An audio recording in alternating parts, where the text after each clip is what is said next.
बिस्मिल्लाहिर्रहमानिर्रहीम।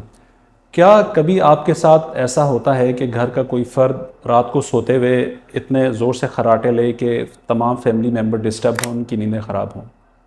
या इससे ज़्यादा जो सीरियस बात यह है कि कभी इस तरह होता है आपके साथ या आपके घर का कोई फ़र्द खर्राटे लेते लेते उसकी सांस रुक जाए और उठ के बैठ जाए? मेरा नाम डॉक्टर तारिक अलवी है और मैं कंसल्टेंट ENT सर्जरी कराची के मुख्तलिफ हॉस्पिटल्स में काम कर रहा हूँ। मेरा जो बात करने का मकसद है उसे हम उर्दू में खर्राटे और इंग्लिश में स्नोरिंग कहते हैं। इसकी वजह बहुत मामूली वजह से लेकर ये बहुत सीरियस कंसिक्वेंसेस के हो सकते हैं। खर्राटे आपको बच्चों में भी मिलते हैं, बड़ों में भी मिलते हैं। मैं आपको बहुत मुख्तसर इनके बारे में बताऊंगा ताकि आपको इससे आगाही हो और आपके अगर वो चीज़ें पाई जाती हैं जो मैं आपसे बात कर रहा हूँ तो यकीनन आपको अपने फिजिशियन से रब्ता करना चाहिए ताकि उसका जो भी बेहतर इलाज हो सकता है वो आप कर पाएँ।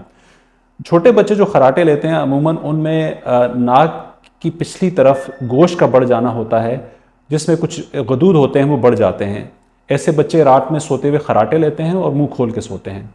अगर इन बच्चों का बर वक्त इलाज कर लिया जाए तो फिर बच्चे मुकम्मल तौर पे ठीक हो जाते हैं, और अगर इलाज ना किया जाए और बच्चों की उम्र बढ़ती रहे तो वक्त के साथ साथ ना सिर्फ उनके चेहरे में तब्दीलियाँ आना शुरू होती हैं, उनके दांतों में तब्दीलियाँ आना शुरू हो जाती हैं और एक पर्सनैलिटी उसकी ख़राब होना शुरू हो जाती है। तो लिहाजा बच्चों के खर्राटों को भी आप सीरियस लेना चाहिए आपको और कंसर्न्ड फिजिशियन या ENT सर्जन से रब्ता करना चाहिए। जहाँ तक बड़ों के खर्राटों का ताल्लुक है तो उसकी मुख्तलिफ वजूहत होती हैं, मगर मोस्ट कॉमन वजह यह होती है कि उनके गले के अंदर जो गदूद हैं या गले के अंदर जो सॉफ्ट टिश्यू है वो साइज़ में बढ़ जाता है।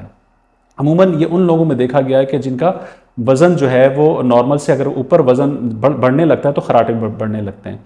तो ऐसे मरीज़ों को जिनका वज़न बढ़ा वो खर्राटे लेते हैं तो हम सबसे पहले उन्हें वज़न कम करने की तरजीह देते हैं, और वो वज़न कम करते हैं तो यकीनन उनके खर्राटे भी काफ़ी बेहतर हो जाते हैं। मगर कुछ लोग ऐसे भी होते हैं कि जिनका वज़न नॉर्मल है और इसके बावजूद उनको खर्राटे आ रहे होते हैं। इस केस में हम उनका मुआयना करते हैं और उसके लिए मुख्तलिफ़ किस्म के ऑप्शंस अवेलेबल हैं।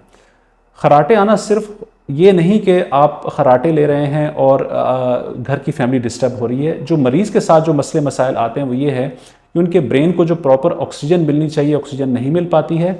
ऐसे लोगों की रात को नींद ख़राब होती है और वो सुबह के टाइम अपने ऑफिशियल टाइम में जब ऑफिस में काम कर रहे होते हैं तो वहाँ पे उनको गनुदगी आने लगती है और वो अपने काम पे कंसंट्रेट नहीं कर पाते। इससे ज़्यादा सीरियस मामला उस वक्त होता है कि जब रात को मल्टीपल टाइम मरीज़ को चॉकिंग महसूस होती है, उससे महसूस होता है कि उसका गला रुक रहा है और उसको ऑक्सीजन सप्लाई जो है वो बंद हो रही है, तो मल्टीपल टाइम रात को उठ के बैठता है, जिसकी वजह से ना सिर्फ उसकी नींद ख़राब होती है बल्कि इसके और कंसिक्वेंसेस आना शुरू हो जाते हैं। ये देखा गया है कि जिन लोगों को चॉकिंग या जिन लोगों को ज़्यादा सीरियसली खर्राटे हो रहे होते हैं उनको दिल के मसाइल आ जाते हैं, कार्डियक प्रॉब्लम हो जाते हैं, और इसके अलावा उनकी जो IQ लेवल है वो काफ़ी हद तक मुतासर होता है। तो अगर आपको इस किस्म का कोई मसला है तो आप लाजमी अपने फिजिशियन से या ENT सर्जन से रब्ता करें। आपके कुछ प्रॉपर टेस्ट किए जाएंगे और ट्रीटमेंट मुख्तलिफ ऑप्शंस अवेलेबल हैं। उसमें बहुत ही माइनर प्रोसीजर से लेके एक सर्जिकल प्रोसीजर किए जाते हैं जिसमें ऑन स्पॉट ही ऑपरेशन होते ही खर्राटे ख़त्म हो जाते हैं और आपकी ज़िंदगी बहुत हद तक नॉर्मल हो जाती है। बहुत शुक्रिया।